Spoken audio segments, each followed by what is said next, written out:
नमस्कार, आपका स्वागत है। आप देख रहे हैं आपके साथ मेरी बात और मैं प्रिय रंजन भारती। नीतीश कुमार बिहार के मुख्यमंत्री और जनता दल यूनाइटेड के राष्ट्रीय अध्यक्ष कभी कहा करते थे 28 जनवरी 2024 के पहले, जब महागठबंधन सरकार के मुख्यमंत्री थे और उप मुख्यमंत्री तेजस्वी यादव हुआ करते थे, तब एक बार नहीं अनेक बार सार्वजनिक रूप से उन्होंने कहा कि 2025 का विधानसभा चुनाव अब तेजस्वी के नेतृत्व में ही लड़ा जाएगा। और राजनीति है, राजनीति में कब करवट वक्त बदलता है और क्या परिस्थितियां बन आती हैं, कहना बहुत सहज नहीं होता, कठिन होता है।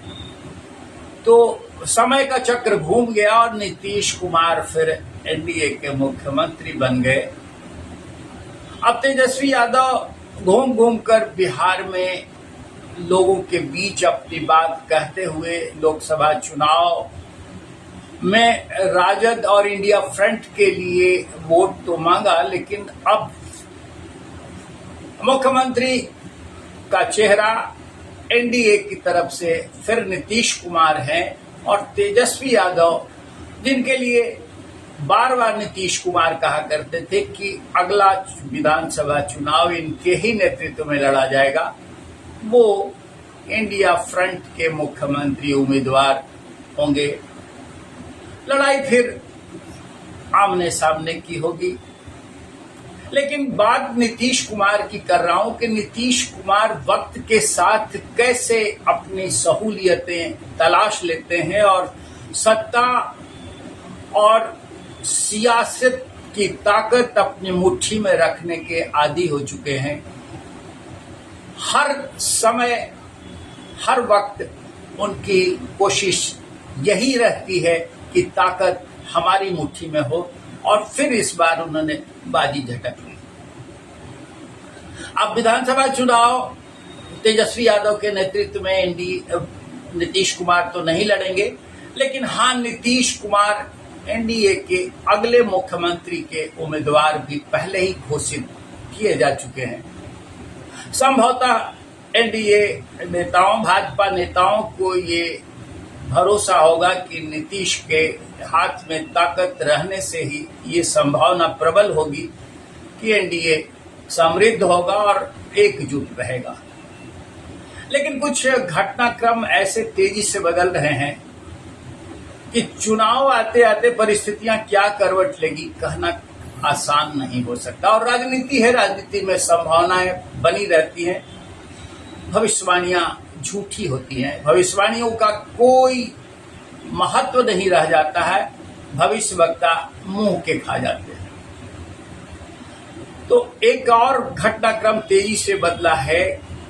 प्रशांत किशोर अपनी जन सुराज पार्टी की घोषणा करने वाले हैं और बड़ी तेजी से इमर्ज कर रहे हैं। उनकी तरफ हर दल के लोग, चाहे राष्ट्रीय जनता दल हो, जनता दल यूनाइटेड या भारतीय जनता पार्टी, जो वहां से रूठे हुए हैं, जिनको महत्व समय से नहीं मिल पा रहा है, वो प्रशांत किशोर की तरफ बढ़ते जा रहे हैं और वो भी उन्हें लपकते जा रहे हैं।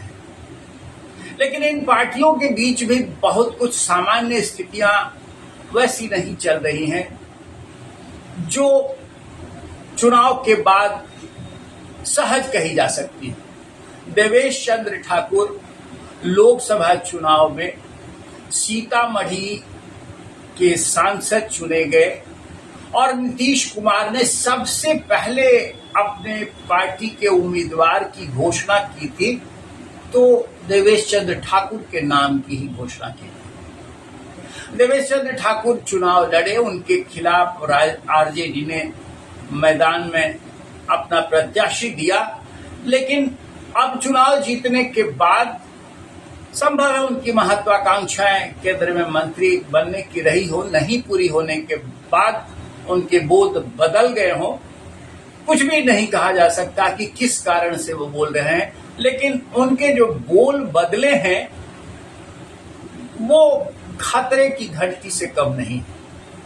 उन्होंने जो अभी बातें कही है कि उनके खुद अपने पर उन्होंने श्रेय लिया विजय का, और ये खुल करके ऐलान किया है कि न तो जनता दल यूनाइटेड, न ही भारतीय जनता पार्टी या एनडीए का कोई घटक दल उनके पीछे था।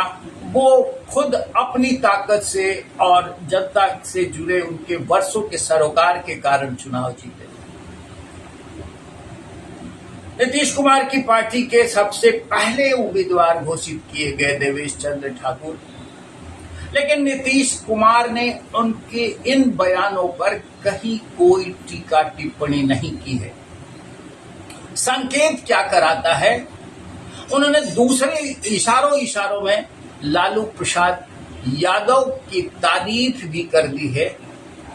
तो संकेत क्या है इसके, ये आप खुद समझने को तैयार हैं। आप समझदार हैं, समझ सकते हैं। और दूसरा एक और प्रकरण, पशुपति कुमार पारस, रामविलास पासवान के छोटे भाई, जब चिराग पासवान को अकेले करके चाचा ने पूरी जमात लोक जनशक्ति पार्टी की अपने साथ कर ली थी और पिछले लोकसभा चुनाव, पिछले मोदी सरकार कार्यकाल में वो केंद्र में मंत्री बना दिए गए, चिराग पासवान निठल्ले अकेले पड़े रह गए। और चुनाव के पहले जिस तरह से चाचा और भतीजे में जंग चली, वो आप जान चुके हैं बेहतर तरीके से, उस पर कोई अलग से बात करने की आवश्यकता नहीं हुई। लेकिन हाँ, चाचा को कुछ रास नहीं आया। चाचा घमासान करने के इरादे से जितना कुछ कर गए वो उनके प्रतिकूल ही गया, उनके खिलाफ ही गया। नीतीश कुमार ने इन्हें केंद्र में मंत्री बनवाने के लिए मोदी के दूसरे कार्यकाल में जोर तो दिया था।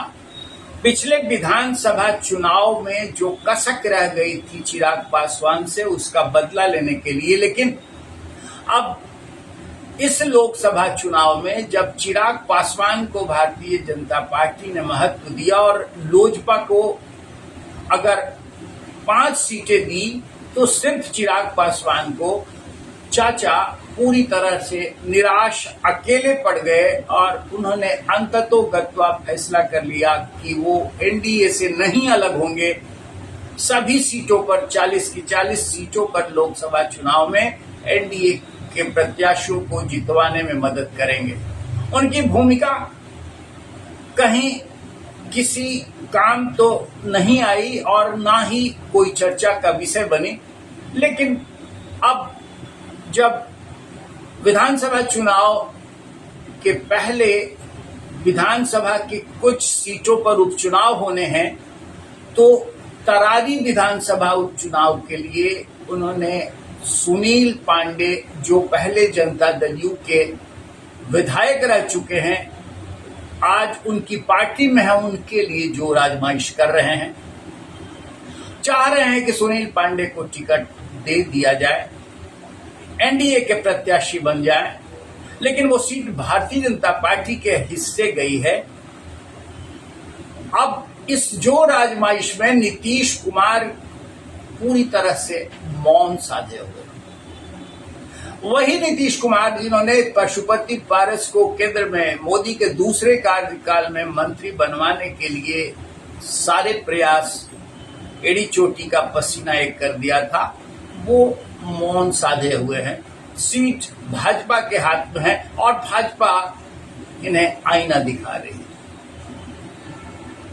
तो नीतीश कुमार आज की तारीख में क्या एनडीए के भावी मुख्यमंत्री उम्मीदवार बनाए जाने के बाद आश्वस्त हैं कि पूरी सत्ता और सत्ता की सियासत के पूरी ताकत उनकी मुट्ठी में रहेगी और वो फिर से बड़े भाई की भूमिका में होंगे। बिहार में चलेगी तो सिर्फ उनकी ही चलेगी। क्या वो इत्मीनान है और इसीलिए मौन है? ये एक बड़ा सवाल है। लेकिन ये सवाल भी राजनीति के गलियारे में गूंज रहा है कि आखिर नीतीश कुमार जो हवा में वादे कर जाते हैं उन वादों का क्या है? क्या वो राजनीति की हवाबाजी ही रह जाती है? वास्तविकता तो यही दिखती है। और नीतीश कुमार से बड़ा राजनीतिक नंबरदार आज की तारीख में बिहार क्या पूरे देश में दिखता नहीं है। ये पते की बात है और सबसे टके की बात है। आप भी इस पर गौर करिए और हमारे वीडियो पर अपनी प्रतिक्रियाएं दीजिए। हम आपसे बार बार निवेदन करते हैं कि हमारे इस चैनल को अब तक सब्सक्राइब नहीं किया होगा तो कर लीजिए और बने रहिए हमारे साथ, देखते रहिए आपके साथ मेरी बात। मिलते हैं फिर, नमस्कार।